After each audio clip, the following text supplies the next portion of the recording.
tudo bem com você? Eu espero que sim, contigo e a tua família. Então vamos dar continuidade, né? Eu estou falando para vocês afirmações que me fizeram e eu, no momento lá, no contato, eu dei a resposta de acordo com a palavra de Deus. Como vocês já viram aí, o título é que Judas foi salvo.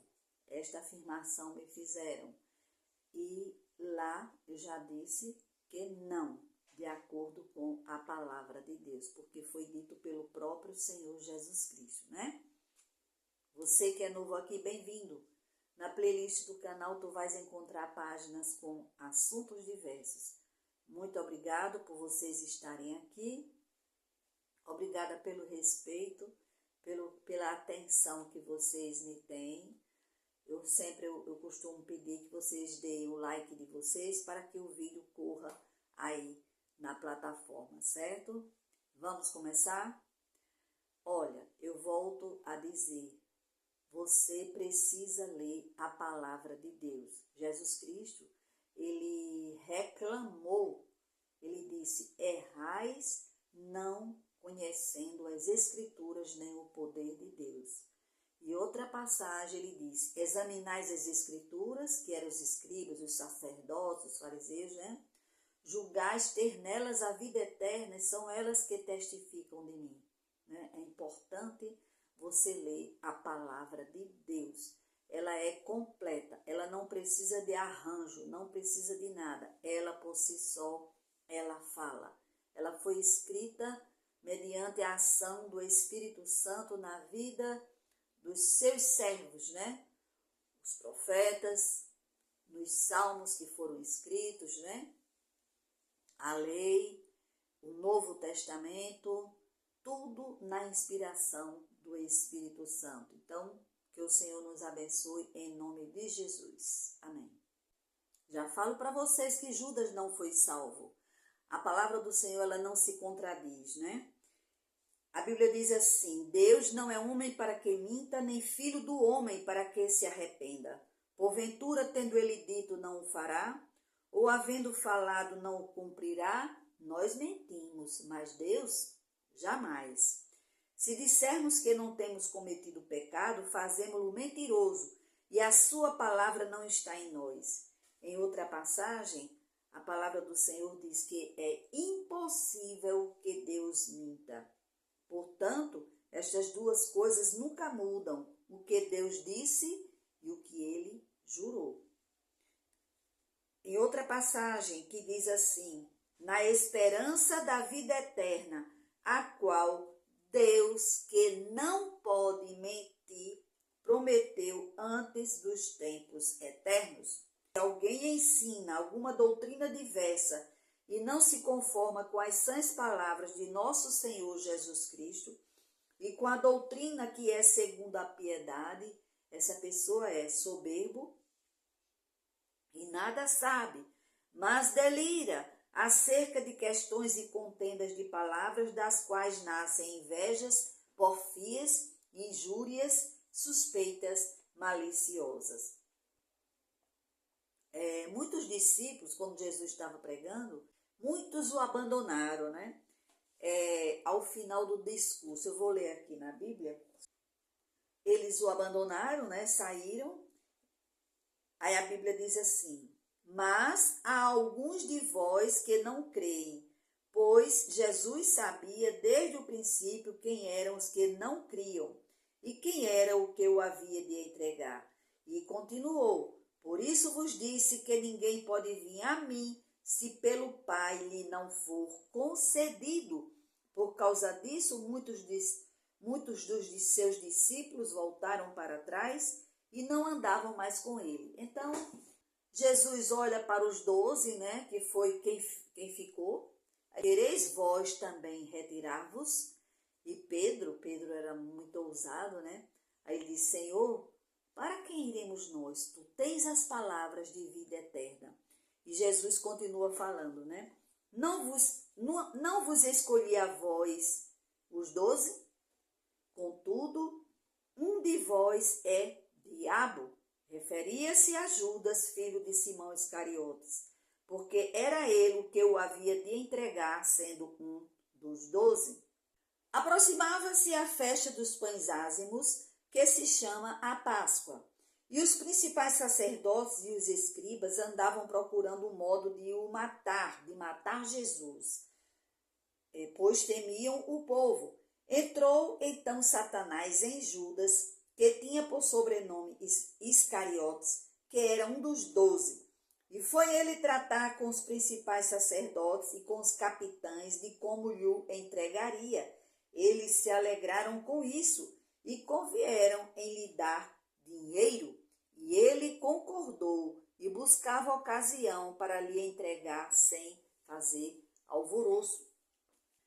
Depois de cear Jesus com os apóstolos, ele pegou uma toalha, lavou os pés de todos, né? No momento ali Pedro não queria que ele lavasse, né? Mas Jesus disse, se eu não te lavar, tu não tens parte comigo. Aí Pedro disse, não somente os pés, mas todo o corpo. Ele disse, no mais tu já estás limpo.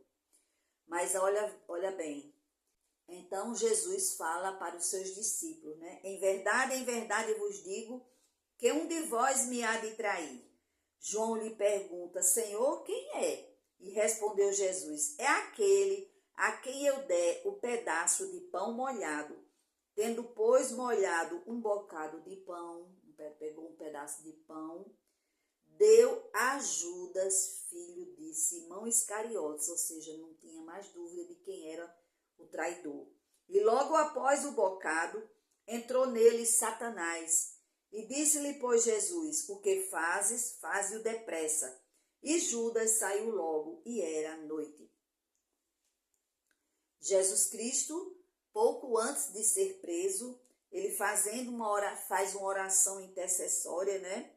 Ele diz ao Pai, enquanto eu estava com eles, com os discípulos, eu os guardava em teu nome que me deste, e os conservei, e nenhum deles se perdeu, senão o filho da perdição. Está aqui.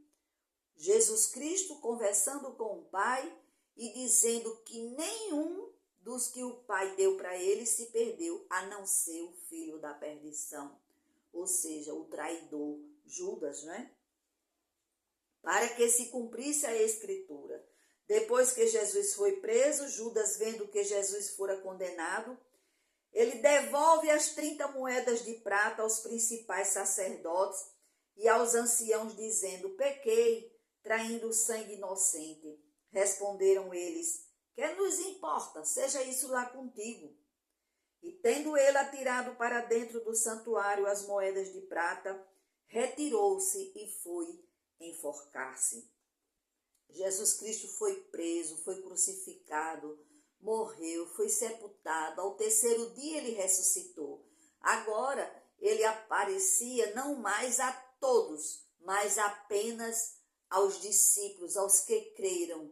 E ele passou 40 dias aqui ensinando aos discípulos o que eles deveriam fazer após a sua partida. E quando Jesus foi elevado, né, aos céus, desapareceu uma nuvem, o ocultou, os discípulos voltaram radiantes para Jerusalém, entraram no cenáculo e ficaram ali orando, né? E tinha ali reunido em torno de 120 pessoas. Foi quando Pedro falou, levantou-se e falou. Irmãos, convinha que se cumprisse a Escritura que o Espírito Santo predisse pela boca de Davi acerca de Judas, que foi o guia daqueles que prenderam a Jesus, pois ele era contado entre nós e teve parte neste ministério. E precipitando-se, caiu prostrado e arrebentou pelo meio, e todas as suas entranhas se derramaram. Vamos concluir. Vejam só, Judas, ele não confessou o pecado dele a Deus, não. Nem pediu perdão a Deus. Ele foi para os sacerdotes, o que foi que eles disseram? O que temos com isso? Isso é lá contigo, né? E ele foi aos sacerdotes, né? Ele reconhece que traiu um inocente, devolve o dinheiro, mas saiu para tirar a própria vida. Portanto, Judas não foi salvo. A vida pertence a Deus. O único que pode tirar a vida é Deus. Ele dá e ele tira. Tem uma palavra nas Escrituras que diz assim: não sabeis que não sois de vós mesmo? Fostes comprado por preço de sangue. Jesus Cristo nos comprou. Aleluia. Para nos dar vida. Aleluia. Como citei a palavra de Deus acima, nenhum se perdeu, a não ser o filho da perdição, Judas Iscariotes. Ficou claro, né? Acredito que sim. A palavra do Senhor, ela é maravilhosa. Peça ao Espírito Santo, reconheça se você tinha esse pensamento até hoje. Reconheça que você estava errado, confesse a Deus e receba Jesus Cristo como seu único Senhor e Salvador da sua vida. Foi para isso que Jesus Cristo morreu de braços abertos. Aleluia. Para que todo aquele que nele crê não morra, mas tenha a vida eterna. Essa morte é a morte eterna. Não existe outra. Ou é morte eterna com Deus, ou é morte eterna sem Deus. Que o Senhor nos abençoe em nome de Jesus. Amém.